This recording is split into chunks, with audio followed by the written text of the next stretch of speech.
Hello, good evening, and welcome to Monkeys with Fire. How's everybody tonight? Hope you're all well. Good evening, Roger. Thank you for joining us this evening. Hope everything's good for you. So then, we are going to explore another TTRPG this evening, and we are going to be taking a look at Those Dark Places from Osprey Games. This is an industrial science fiction RPG. So, at first, I wasn't sure what type of RPG this was going to be. What is industrial science fiction? But everybody will know what it is as soon as I start explaining as we go through this book. So, as we always start off with these shows, as you know, I played D&D back in the day during my college years, so it's been a long time since I've played RPGs. I am now rediscovering them, and over the past year or so I've been taking a look at games of all genres and from all different kinds of publishers and designers, finding out just how many different types of games are out there on the market, and there are many. So if you do have any questions, please do jot them into the chat or leave a comment on the video, and I will do my best to answer them for you. Good evening, Jason. Thanks for joining us this evening. Yes, industrial science fiction. What is that? Sounds like fun. Well, maybe not for the player characters, but we'll see. Let's jump to the table and take a look. So here we go. We do have the book here, written by Jonathan Hicks. Let me just read the text on the back, just to give you a little bit of an overview. Those Dark Places is a rules-light, story-focused role-playing game about the darker side of space exploration and the people who travel the stars in claustrophobic, dangerous conditions. Starships, stations, and outposts aren't havens of safety with clean, brightly lit corridors. They're potential death traps, funded by budget-conscious corporate interests and running on stale, recycled air and water. The stars may be the future of humanity, but they are also home to horrors and terror the human mind cannot comprehend. Does it still sound like fun, Jason?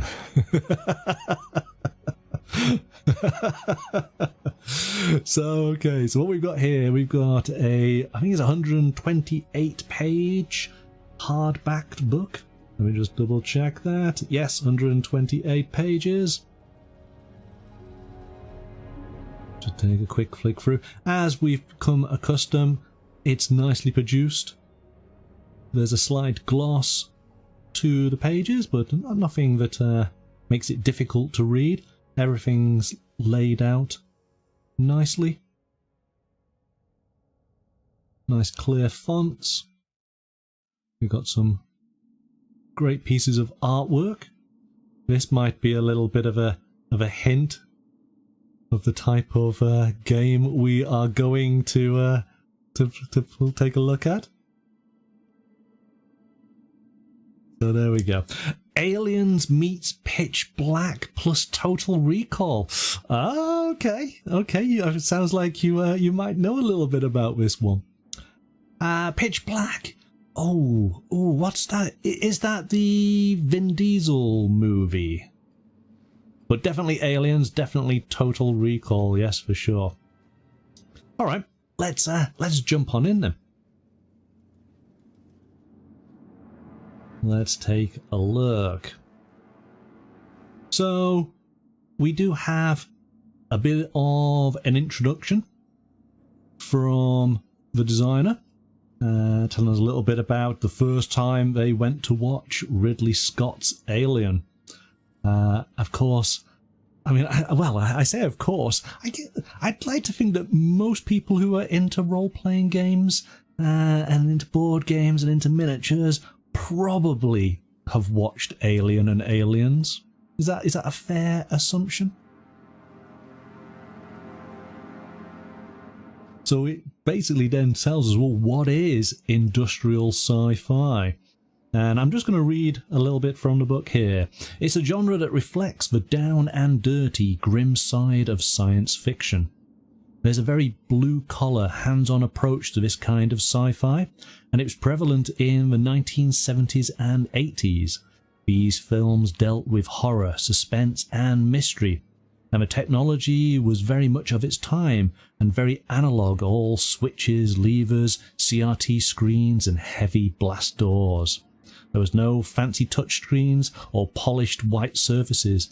Everything was either flickable or pressable. Environments were claustrophobic, badly lit, and covered in wires, pipes, and gratings. So that really does summarise the interior sets of the Nostromo, the hauling ship that is featured in Alien. I guess it would, as you're saying there, Jason, it is very much like the Martian base in Total Recall, as in the original film. I think that was in was it late 80s, early 90s? They do reference here some other films. I think it was Outland is one of them that is referenced specifically, but then also some video games. Dead Space, if you are familiar with that one, I think it was on the Xbox 360, and then of course Alien Isolation. So if you're familiar with any of those, you'll have an idea of what this type of style, this sci-fi style, is like. Very much gritty, pipes, wires, oil.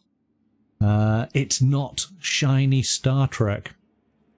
So I think that's the big sort of comparison, isn't it? When we think of Star Trek, we think of very sleek, beautiful starships. These are not that. Total Recall 1990. There we go. Yes. Outland, Silent Running, Moon. Have you watched that movie? So we're definitely getting the grim side of science fiction. But also I think what's important is that whereas Star Trek is in a sort of a utopia and the crew of the Enterprise are the best of the best, the crew in Alien, they're just ordinary people working out in space to earn a paycheck. And I think that kind of sets the game apart as well, and sets the setting apart in the fact of that, you know, give it a good couple of 100 years, anybody could be in that role. They are effectively space truckers, yeah, truck drivers, hauling cargo from one system to another. And so the events that befall them, they're not necessarily trained to deal with these things, and they have to do the best they possibly can in incredibly intense situations. And I think that adds a lot to this particular genre and to the game. Event Horizon Dark. Oh gosh, that's the movie with, is it Sam Neill? Yes, that's a very dark dark film indeed. Okay, so in this particular game, the game's master is referred to as the General Monitor. The setting of the game is grim, dark, and claustrophobic, and always hints at danger. Whether you have an alien creature on the loose in the station, or there are shadowy corporate suits trying to make as much profit as possible by abusing the rights of their workers, the focus should be on the atmosphere as well as the story. Your group is more Galaxy Quest. Certainly when playing the Star Trek RPG, yes. Definitely not the best of the best. Possibly Crew Z.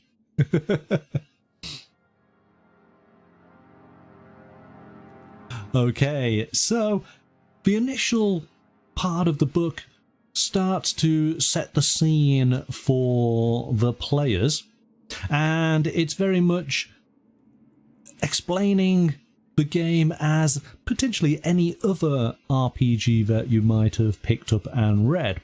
But then what happens as we get into the player section, the book talks to you as if you are actually your character and you are attending an interview. And I thought this is very interesting. It's a different style on how to bring a player into the game. So this section is your character creation, but it's actually talking as if you are sat in an interview room and you are going through this interview process for a job. Very, very different, but definitely interesting. So what we're going to be doing is selecting our attributes. Now, you might have caught out that on the description on the back, this is a rules light game. So let's bring up the character sheet, because we're going to create a character right here and now. Hopefully this is going to work. Okay, so we've already got a name for our character, Burke. It was randomly chosen, but I guess given the nature of this style of game, it's the perfect name, yeah? Okay, so basically what we do is we have 4 attributes: charisma, agility, strength, and education. And these are the main attributes as part of our case file. You see what they did there? Case, charisma, agility, strength, and education. And these attributes are, as you would expect, agility is a measure of your hand and eye coordination and physical skill. Strength is your general health and physical power and constitution. Education tells how well your brain works in being able to decipher things. And have I missed one? Charisma, right at the start, is your ability to deal with other people, to socialize, and to bargain. Now then, what we need to do is we need to think of the type of character that we want to create. And I am looking at you guys in the chat for suggestions here, because what we're going to do is we have 4 numbers, 1, 2, 3, and 4.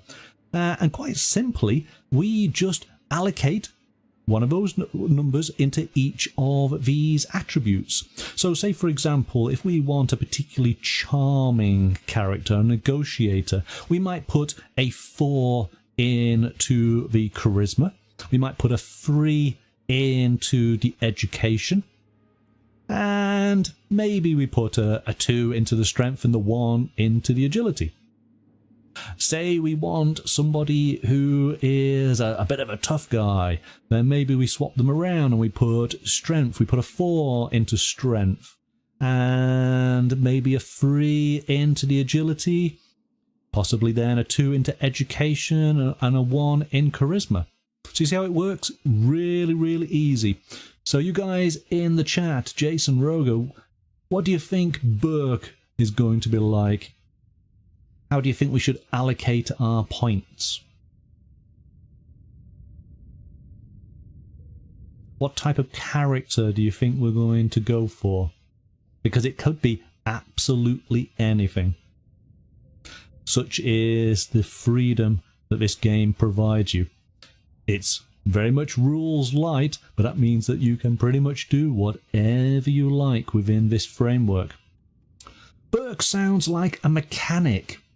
Okay, so do we think that Burke is the kind of mechanic that is educated?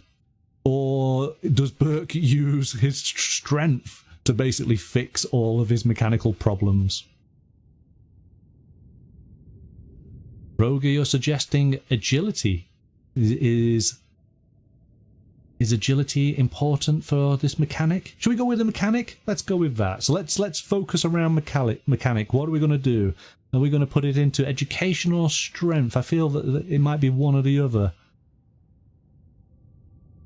I suppose, again, mechanic, education would certainly help as far as maybe a technician. Could be good for right fitting. Yeah, all right. Let's give this a go then.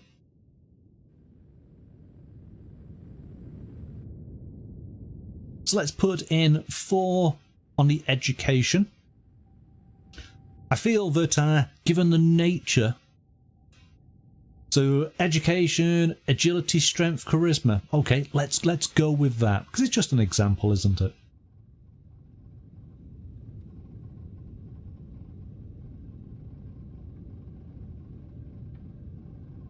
There we go. So straight away we have allocated our points. Oh, and there you go, Rogi, you've come out with exactly the same. So I think we're all in agreement, aren't we? All right. So we have allocated our attributes. Now, this is how the game works out. So basically, whenever there is a test, what we are trying to do is to succeed, we have to roll a 7 or more on an ordinary difficulty test. Okay, and we have to do this on a D6. We only use a D6 in this entire game. Right? But you're going to sort of say to me, well, hang on a second, Monkey, how can you get a 7 on a D6? Well, depending on what the task is, you will use your appropriate attribute and you will add that value to the score. So let's do that right now. Let's move this to one side. Let's bring the dice in. Because, of course, you know I love the dice. I'm going to put these to one side. So let's say that Burke is up against a blast door that has sealed for one reason or another and has to get past it. Maybe the control panel has shorted and Burke therefore needs to use his strength to get past. So what we're going to do is we're going to roll d6 and we're going to add our strength value to this. So quick roll of the dice. Hey! So that's a 6 plus the strength value of 2 gives us 8. So we have succeeded. Okay, now what we could do, I think I'm right in saying this, is yes, levels of success. So depending on the actual task in hand, sometimes the level of success will vary. So as standard, it is 7. But if something was particularly hard, then it might be an 8 that you require. Now, the way that it works is that a 7 actually gives you it's a partial success. So it's a success with a little bit of a complication. It's not a failure. And let me just get this correct. Because we got an 8, we actually did a complete success. But I just want to find the right part here. So anything below a 7 is a failure. Let's just come here. Let's just make sure I get this right. There we go. Consequences, partial success or not so bad failure. So if you got the 7, it's not a complete failure, because of course anything 6 or lower would have been a failure. A 7 means you succeeded, but there is a little bit of a complication, and that's up to the general monitor to decide what that might be. It might be something right here and now. So say for example, you managed to open the door, but as you squeezed through, an item that was clipped on your belt got stuck in the door, and as you pushed on through, it was released, it fell on the other side, and the door instantly closed behind you, so you lost the item. So you've succeeded, but you've taken a little bit of a hit. Or maybe getting through the door triggered an alarm in a monitor room, which will be an issue later on in the game for you. But we got an 8, which means that was a complete success, and that being the case, everything is peachy for us. Okay. Now, as I was saying, you can, as the GM, you could say that maybe the task in hand is actually particularly hard, and what you're able to do then is increase the level of difficulty. So it could be, as opposed to 7 being the success or the partial success, maybe it's now 8, which means a total success is 9 and a total failure is 7. So you see how it's a sort of variable success level depending on what the GM is setting and what the task is at hand. But ultimately, that is how you basically do any rolls within the game. So how do we make things a little bit easier for our characters? Well, we have crew positions. And as you can see on the crew sheet, we have a variety of different positions. And essentially, each character takes 2 positions. You've got a primary and a secondary. The primary position gives a +2 to your rolls, and the secondary gives you a +1. So let's stay with our mechanic. I think it's fair to assume that we might be going for engineering officer for Burke. Do you guys agree? Should we put our +2 into engineering? But that being the case, what other position do you want them to take? So we have helm officer, navigation, science, security, liaison, engineering, or medical.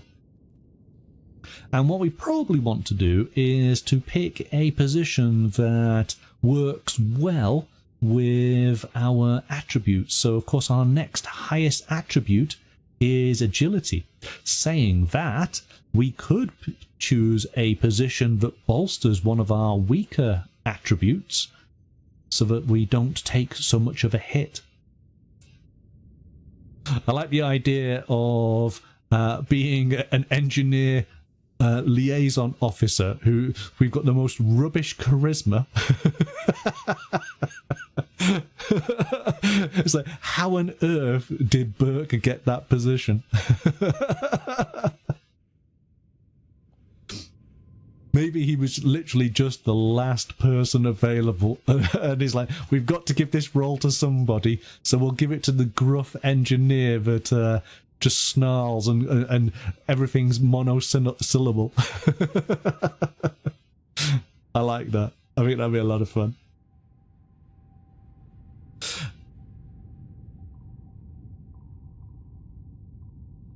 Intimidation of 1. Want to try it? You think that might work? So shall we put in? I think actually this would be quite funny.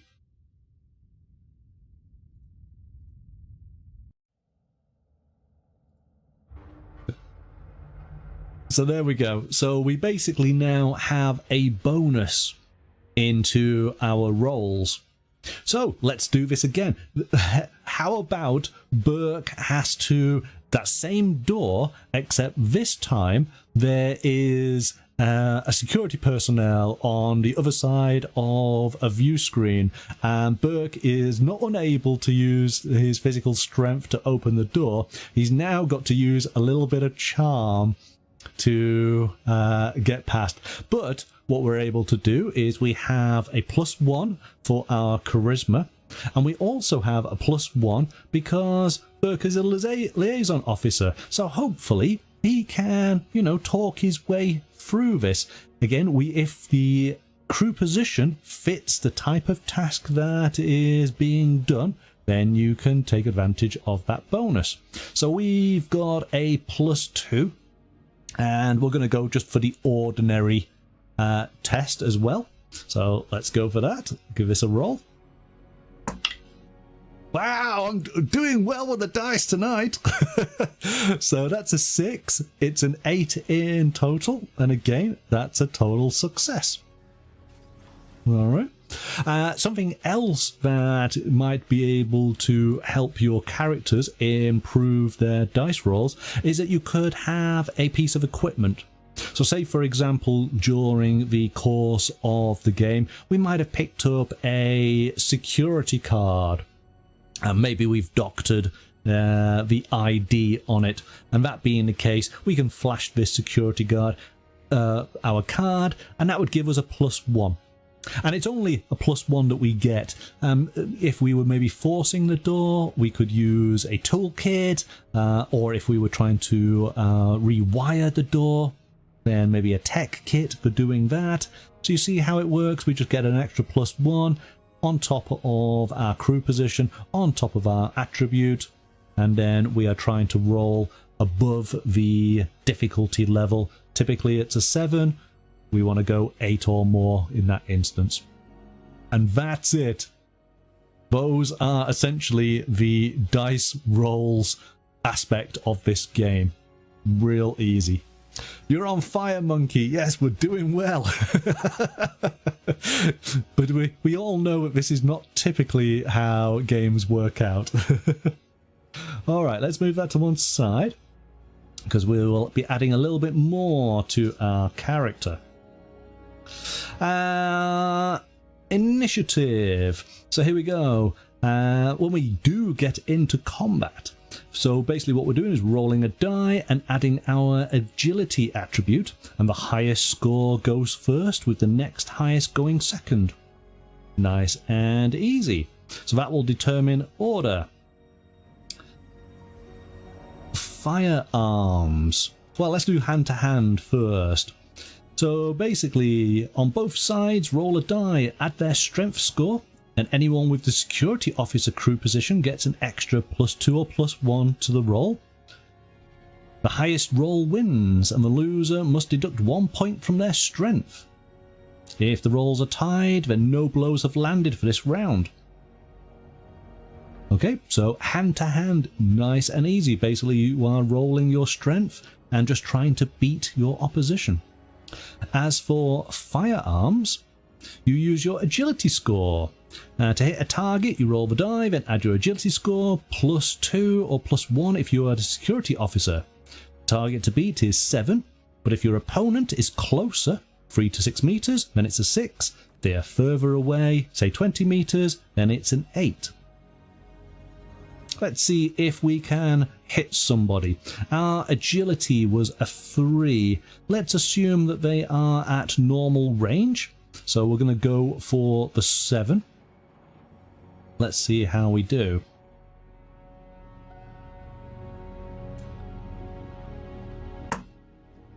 So that's a 5. We are including our agility. So we've got up to 8. We don't have any bonus because we're not the security officer, but we've got 8 in total, and that being the case, it's a success. So then damage.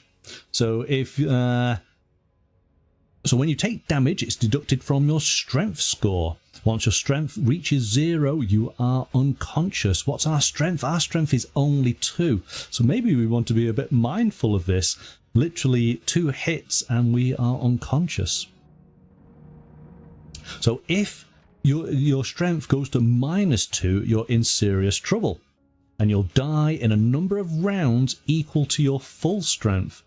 So it would only take 2 rounds. If we don't manage to get any of our strength back, then we will die. And basically what happens with damage, certainly for ballistic weapons, is that there is variable damage. So depending on the weapon, let me just make sure I get this correct.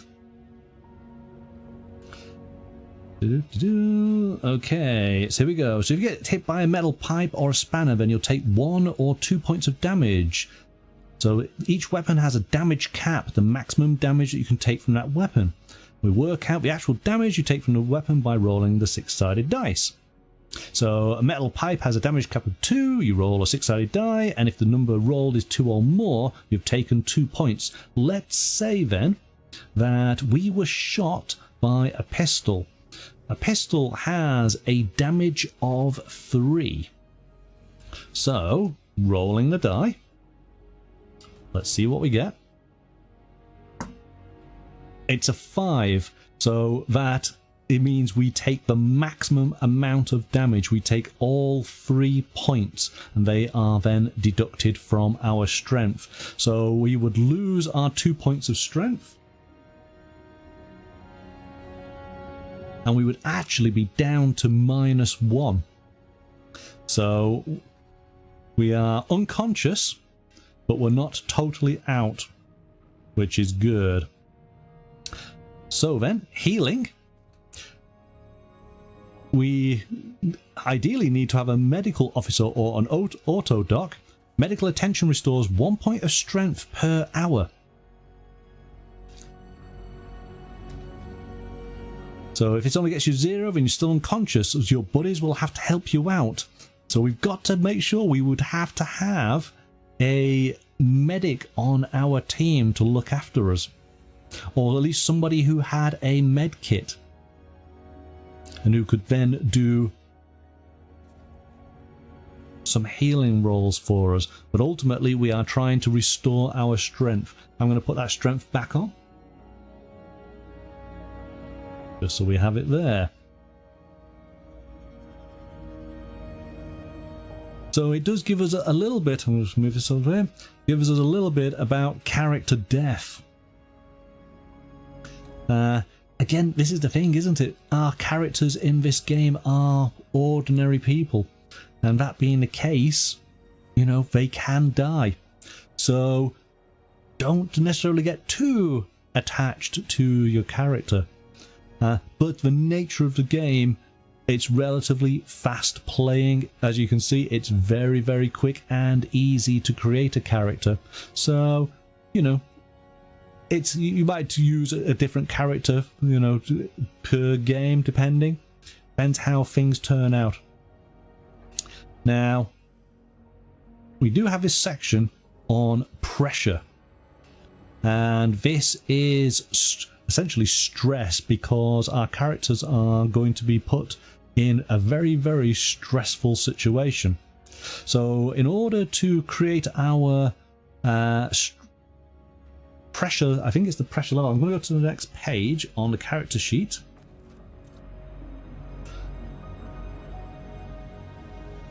So here we go. First, add your strength score to your education score. This is your pressure bonus.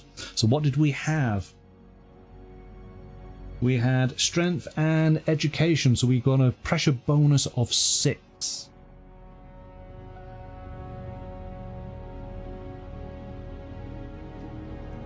There we go. All right.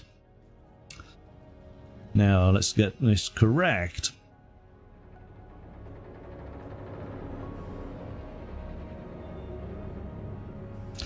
So there'll be times when you have to make a pressure roll. So when asked to make a pressure roll, you roll a 6-sided dice and add your pressure bonus. The target to beat is 10. If you roll 10 or more, then you're okay, just a little shaken.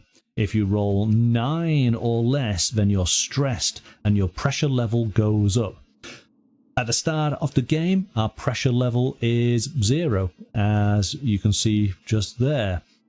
So pressure level is number 0 to 6. So every time you fail a pressure roll, you add 1 to this score. At 1, you're just a little stressed. It doesn't help, but everyone gets a little bit stressed. Just the nature of the job.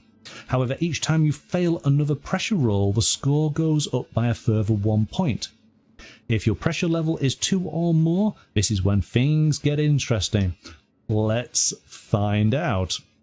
So first of all, we got to roll a dice. We are going to add that to our pressure bonus, which we have a score of 6. We're trying to get 10 or more. Let's see if the dice is still favouring us this evening.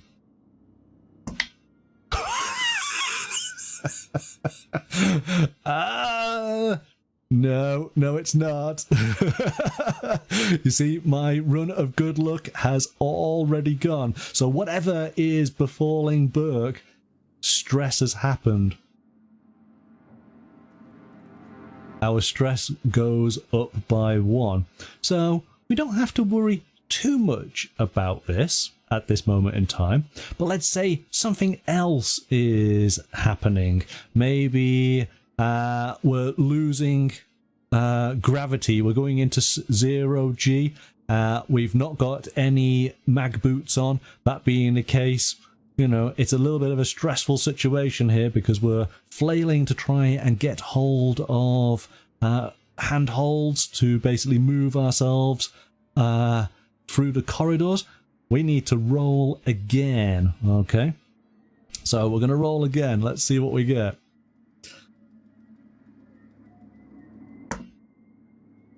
I'm gonna fudge that dice, and we're gonna get a 1. So we're now gonna add another point of pressure. Okay. So here we go. Every time your pressure goes up by 1, roll a 6-sided die. If the score is less than but not equal to your pressure level, you will suffer what's called an episode. So basically, if I roll now I think it's a 1 or a 2, isn't it?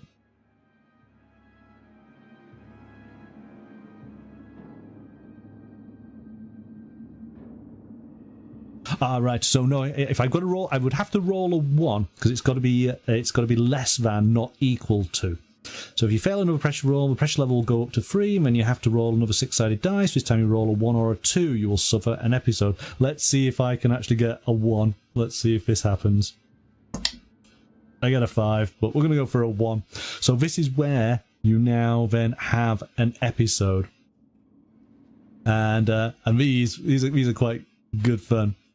So you've basically got to roll a dice to see what happens. This is how it's going to affect our character. So let's imagine we do have a bit of an episode. And it's a 2. We are in shock. So body suffers fatigue, reduced strength by 1 point. But what else do we have? We have body suffers uncontrollable shaking, reduce agility. These are all in shock. Cognitive abilities suffer, reduce education and charisma by 1 point. But then we have rigid. You can barely communicate and are rooted to the spot in fear. Eyes always on the source of the stress. You remain this way until the source is removed or you are removed. And once this happens, all attributes are reduced by 1 point. But we go to catatonia. And then finally we got insane fear and driven to violent flight. So there's some pretty horrendous things that potentially can occur. Now, the only way to reduce your pressure level is effectively spend several days in a stress-free environment. And it says here going into your long sleep chamber. Cryo sleep is the best way to de-stress. So in other words, you've kind of got to work your way through the situation, get to the other side, and hopefully then you're able to de-stress. So stress building up with your characters is going to happen, and you've basically got to just keep powering through. So I think that's quite cool. I like the idea of that. Let us go back to this screen just here.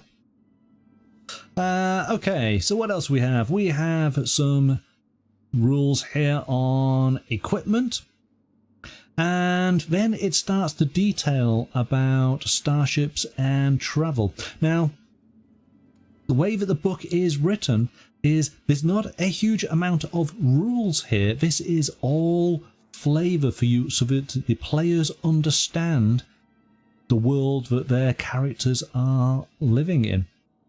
And it's very much written, as I say, in the style of explaining to somebody, well, what is space travel like in this industrial sci-fi world, telling you all about traveling through space. Essentially, all of the characters are basically sort of indentured to various corporations, and the denizens of deep space work towards an end goal, completing 25 years in the blackness. So once those 25 years are done, they can retire on the proceeds of their labour and live the rest of their lives in luxury. But this is interesting because, as we were just mentioning about the cryotubes, you might take a year to go from Earth to your location, do your job, and then take a year to come back. So in effect, that is 2 years, maybe 6 months, taken off your 25-year total. So that's an interesting thing. If you then do exceptionally well, you might get a bonus, and that might mean that your pay is worth 1.5 years for every year that you spent out in the blackness of space. There again, if you didn't manage to succeed in whatever the mission or the assignment was, then you don't get any pay, and of course you've spent that time, but you've not taken anything off your total. So ultimately, you are trying to complete whatever your assignments are to keep knocking at this 25-year total, bringing it down with each and every assignment. And that basically is the player section. So setting up your character and just learning a little bit about the game world is approximately about 30 pages worth.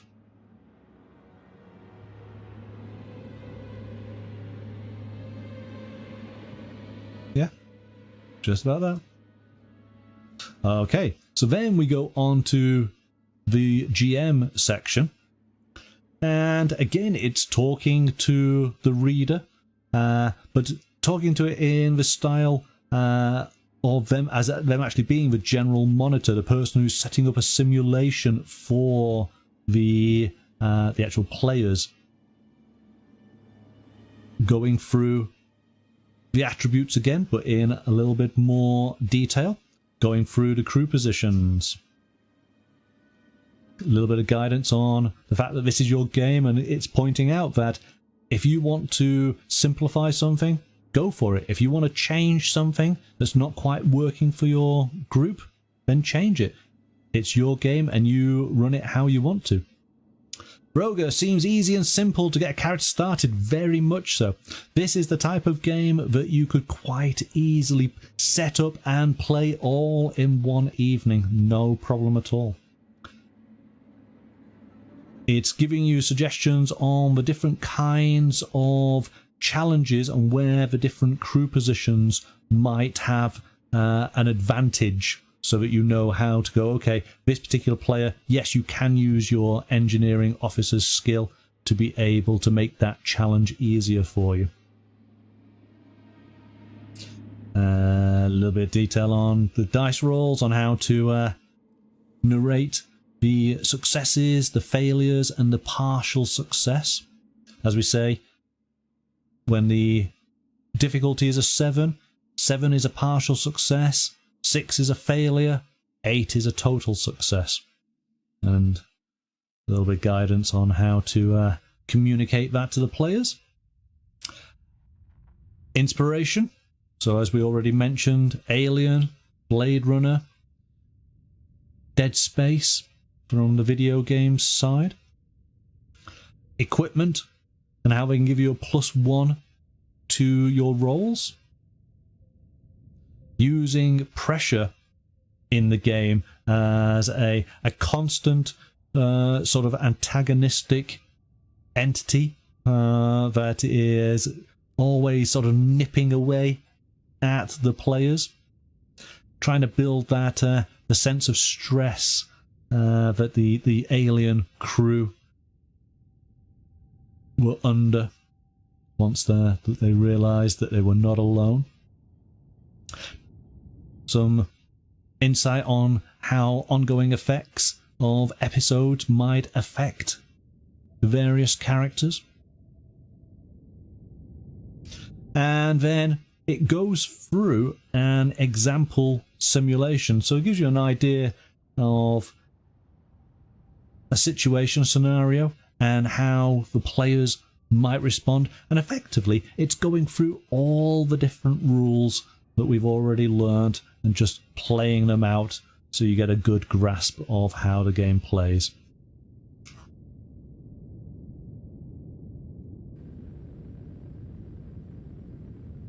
The role of players in the simulation. This is the thing, is that pretty much you can be anything that you want to be. So if you wanted to be just an ordinary crew of some kind of hauler, then you can be that. If you wanted to be, say, a police officer on an outpost somewhere, you can be that as well. It's not restricting at all. Creating your character is completely up to you. The rules are so accessible, so light, that you can be whatever you want to be. Talking about colonial sort of marshals or soldiers, we'll look at that in a little bit more detail on Thursday's show. So different types of crews. Maybe we are cargo transporters. And what type of transports might we have? We could have tugboats or passenger ships, service vessels and science vessels, tactical vessels. Again, this is all background. As you can see, it's mostly text as far as describing the type of vessels. There's not actually any rules or charts in this instance. Different types of outposts and settlements. Military bases. So this is I found this interesting. So this is ideas for different kinds of missions for the GM. And I'm just going to sort of look at one here and read it out to you to give you an idea. Again, it's written in the way of somebody describing to us an event. So here we go. For example, there was an incident on Station Galileo last year where a senior systems operation technician had decided that she'd had enough of the boring monotony, yes, you know what I mean, of everyday running of the station, and decided to play little jokes. By jokes, I mean she started opening doors to the vacuum, closing down life support in certain areas, and switching off the artificial gravity during medical procedures. Nice. 3 people died, and when they traced the problem back to her, they decided to go in all guns blazing. She died, as well as her assistant, who was tied up in a corner. And then the investigation discovered that there was an undetected chemical leak into the airflow into her office. She had been slowly poisoned over weeks, and this had led to her psychotic episode. Now, if the marshals had kicked down the door and tried to talk her down, they might have stopped her and realised this later. But they might have also the fact that she could have done something really serious, such as shut down the station properly or open all the doors. A decision had to be made, and that's what they did. That's just an example. Personal reports can cover anything from disgruntled ex-employees and accidents caused by lack of training to sudden and dangerous psychotic incidents. So I thought that's an interesting little story, and that's the scenario for the players.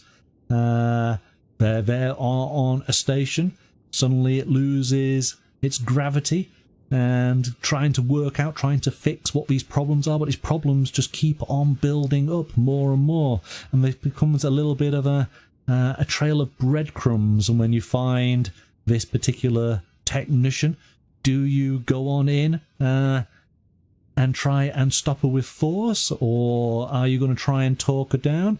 Are you going to be able to find that there is an issue beyond her control? I thought that was a great little example there. You got to have the military bases and outposts for a good game over, man moments. Yeah, absolutely.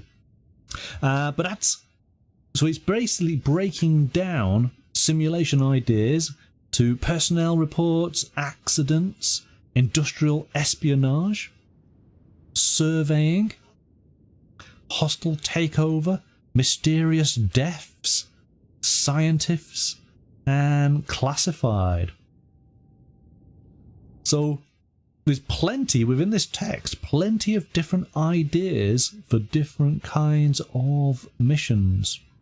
And again, this is done as a character talking to us, but it's then for the GM to put together from the example, the scenario for the players to play.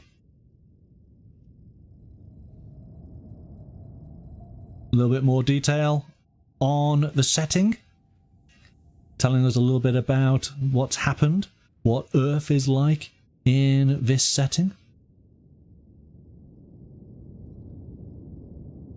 Friends and enemies.